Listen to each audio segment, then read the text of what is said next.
کھانے سے پہلے کے آداب قرآن و حدیث میں کیا بیان کیے؟ چنانچہ کھانے کے چند ایک آداب بیان کیے ہیں۔ نمبر 1، کھانے سے پہلے ہاتھ کا دھونا۔ چنانچہ حدیث پاک کے اندر آتا ہے، قال النبی صلی اللہ علیہ وسلم برکت الطعام الوضوء قبلہ والوضوء بعدہ، شمائل ترمذی، باب ما جاء فی صفت وضوء رسول اللہ صلی اللہ علیہ وسلم عند الطعام، صفحہ نمبر 129، حدیث نمبر 191۔ آپ صلی اللہ علیہ وسلم نے فرمایا، کھانے سے پہلے ہاتھ دھونے سے اور کھانے کے بعد ہاتھ دھونے سے کھانے میں برکت ہوتی ہے۔ ہلکے یہاں ایک بات یاد رکھنا چاہیے کہ ہلکے ناشتے کے لیے ہاتھ نہ دھوئے جا سکے تو کوئی حرج کی بات نہیں ہے، لیکن اگر کچھ گندگی وغیرہ لگی ہوئی ہے تو بھی ہاتھ کو دھو لینا یہ افضل عمل ہے۔ لیکن اگر ہلکا ناشتہ جس میں عام طور پر ہاتھ لگانے کی ضرورت پڑتی ہے اور دیکھے کہ ہاتھ گندا ہے یا کوئی ایسے میل کچیل لگے ہوئے ہے تو پھر ہاتھ کو دھو لینا چاہیے، اور اگر صاف ستھرا ہے تو پھر نہ دھوئیں تو بھی کوئی حرج کی بات نہیں ہے۔ ایسا سوکھا ناشتہ وغیرہ جس میں ہاتھ کے تراوٹ جو ہے اس پر محسوس نہ ہوتی، جیسے پھل فروٹ ہے یا بسکٹس وغیرہ ہے، اور ایسی جو چیزیں ہیں تو اس میں قدر گنجائش ہے، تاہم دھو لینا یہ افضل عمل ہے۔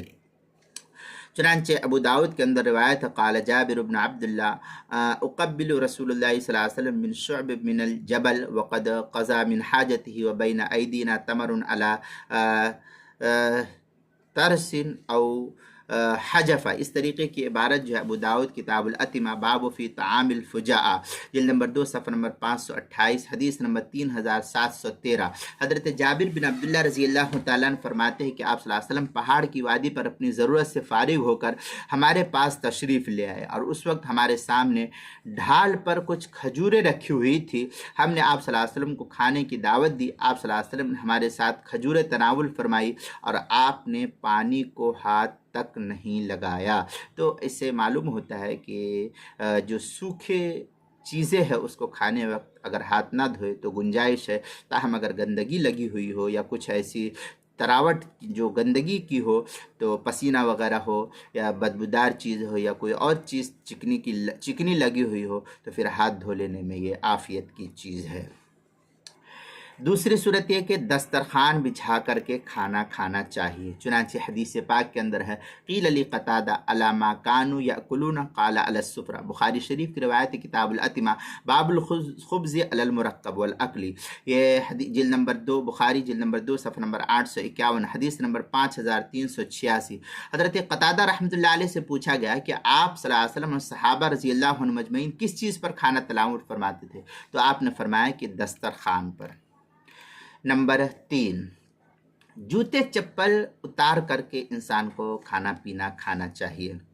چنانچہ حدیث پاک کے اندر آتا ہے کہ قال النبی صلی اللہ علیہ وسلم اذا اکلتم الطعام فاخلعوا نعالکم فانه اروح لاقدامکم، مجموع الزوائد کتاب الاتمہ باب خلع النعال عند الاکل، جلد نمبر 5 صفحہ نمبر 23، حدیث نمبر 7912 نمبر ہے۔ آپ صلی اللہ علیہ وسلم نے فرمایا، جب تم کھانا کھاؤ تو اپنے جوتوں کو اتار دو، اس لیے کہ یہ تمہارے پیروں کو زیادہ راحت پہنچانے والا ہے۔ اس سے معلوم ہوا کہ کھانا پینا ناشتہ وغیرہ ہو تو جوتے چپل کو اتار کر کے کھانا چاہیے۔ نمبر 4، تواضع سے کھانا اور انکساری والی نشست کو اختیار کرنا، اکڑ کر کے، تکبر کے ساتھ، ٹیک لگا کر کے، گھمنڈ کے ساتھ انسان کو نہیں کھانا چاہیے۔ چنانچہ حدیث پاک کے اندر قال نبی صلی اللہ علیہ وسلم آکلوا کما یاکل العبد واجلسوا کما یجلس العبد، مسند ابی یعلی الموصلی، مسند عائشہ، حدیث جلد نمبر 8 صفحہ نمبر 318، حدیث نمبر 3920 نمبر کی روایت ہے۔ آپ صلی اللہ علیہ وسلم نے فرمایا، میں ایسے کھاتا ہوں جیسے غلام کھاتا اور ایسے بیٹھتا ہوں جیسے غلام بیٹھتا ہے۔ اور علامہ شامی رحمۃ اللہ علیہ نے نقل کیا ہے کہ کھانے کے لیے بیٹھنے کی 3 مستحب طریقے نقل کیے گئے۔ پہلی صورت ہے کہ اکڑو یعنی آدمی سرین پر بیٹھے اور گھٹنوں کو کھڑا رکھے، اس کو علامہ شامی نے پہلا درجہ قرار دیا ہے۔ اکڑو بیٹھنا، جیسے میں آپ کو بتلاؤں، جیسے یہ دیکھیے، یہ صورت حال جو ہے بیٹھنے کی ہے۔ یہ صورتحال بیٹھنے کی، پہلا دونوں پیر کو کھڑا کر دیا جائے اور پھر جو ہے اس پر بیٹھا جائے، تو اس کو اکڑو بیٹھنا بولتے ہیں۔ یہ علامہ شامی نے یہ پہلا درجہ اس کو قرار دیا ہے۔ دوسرے، دونوں زانوں، یعنی جیسے ہم نماز میں قاعدے کے اندر بیٹھتے ہیں، جیسے ہم اتحیات وغیرہ کے اندر بیٹھتے ہیں، تو اتحیات کی جو صورتحال ہے اس صورتحال میں اگر ہم بیٹھ کر کے کھانا کھاتے ہیں تو یہ صورتحال بہتر ہے۔ لیکن اس میں یہ ہے کہ نماز میں بیٹھنے کے دوران تو بائیں پاؤں کو بچھا کر دائیں پاؤں کو کھڑا رکھتے ہیں، اور کھانے کے لیے بیٹھنے میں دونوں پاؤں کو بچھایا جائے گا اور ایک کی پشت دوسرے پر رکھ کر اور آگے کی طرف جھک کر بیٹھے، یہ بہتر ہوگا، یہ اس طریقے کے رکھ کر کے، تاکہ جو ہے ہم آگے کی طرف تھوڑا جھکے ہوئے رہیں۔ یہ دوسری صورت ہے۔ تیسری صورت یہ کہ تیسری حیت یہ کہ بایاں پاؤں نیچے موڑ کر کے اور دایاں پاؤں کھڑا رکھ کر کے بیٹھے، بایاں پاؤں نیچے موڑ دے، جیسے اس طریقے سے ایک پیر کو نیچے موڑ دے اور ایک پیر کو اس طریقے سے کھڑا رکھا جائے، تو یہ صورت جائز ہے۔ ٹیبل کرسی پر بیٹھ کر کھانا جائز تو ہے، اس میں جواز میں کوئی شک نہیں ہے، مگر زمین پر بیٹھ کر کے کھانا یہ اقرب الی السنہ کے قریب ہے۔ یہی جو ہے فقہاء، علماء، صلحاء اور اتقیاء لوگوں کا یہی طریقہ ہے کہ زمین پر بیٹھ کر کے کھانا یہ اطمینان سکون کے ساتھ کھانا چاہیے۔ حدیث کے اصلاحی مضامین جلد نمبر 9 صفحہ نمبر 434 پر اس کو نقل کیا گیا ہے۔ نمبر 5، کھانے کے شروع میں بسم اللہ و برکت اللہ پڑھنا، چنانچہ حدیث پاک ہے، حدیث پاک کے اندر آتا ہے، بخاری کی روایت، قال نبی صلی اللہ علیہ وسلم یا غلام سم اللہ، بخاری کتاب الاتمہ، باب التسمیہ الطعام والاکل، باب الیمین، جلد نمبر 2 صفحہ نمبر 809، حدیث نمبر 5376۔ آپ صلی اللہ علیہ وسلم نے فرمایا، اے لڑکے اللہ کا نام لے۔ آگے دوسری روایت ایک ہے، قال نبی صلی اللہ علیہ وسلم اذا اصبتم مثل هذا وضربتم بأيديكم فقولوا بسم الله وبركة الله، المعجم الاوسط، باب من اسمه احمد، جلد نمبر 2 صفحہ نمبر 365، حدیث نمبر 4247۔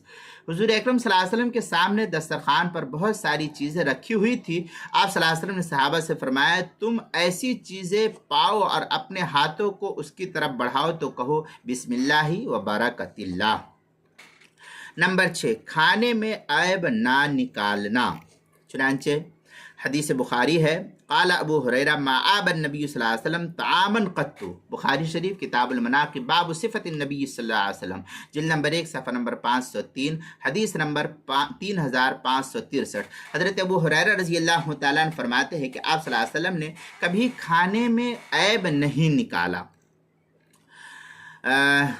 نمبر 7، کھانے کو نہ سونگھنا، کھانے کو نہیں سونگھنا چاہیے، چنانچہ نبی پاک صلی اللہ علیہ وسلم کا فرمان ہے، قال نبی صلی اللہ علیہ وسلم لا تشم الطعام کما تشم السباع کنز الاموال، باب المدخل، جلد نمبر 15 صفحہ نمبر 261، حدیث نمبر 4873۔ آپ صلی اللہ علیہ وسلم فرمایا، کھانے کو مت سونگو جیسا کہ درندے سونگتے ہیں، جیسے شیر، چیتا، دیگر تمام جانور جو ہے، کتا، بلی، سب پہلے آتے ہیں تو کھانے کو سونگتے، اس کے بعد وہ کھانے کو استعمال کرتے ہیں۔ چنانچہ یہ تفصیلی بحث سنن و آداب قرآن و حدیث کی روشنی نامی کتاب کے جلد صفحہ نمبر 90 پر ہے، صفحہ نمبر 90، صفحہ نمبر 91 اور صفحہ نمبر 92 پر اس کو نقل کیا گیا ہے۔ عنوان ہے معمولات یومیہ، پھر آگے ہے عنوان کھانے سے پہلے کے آداب۔ اس آداب کے تحت جو ہے یہ ساری تفصیلات نقل کی گئی ہے، آپ یہاں دیکھ سکتے ہیں۔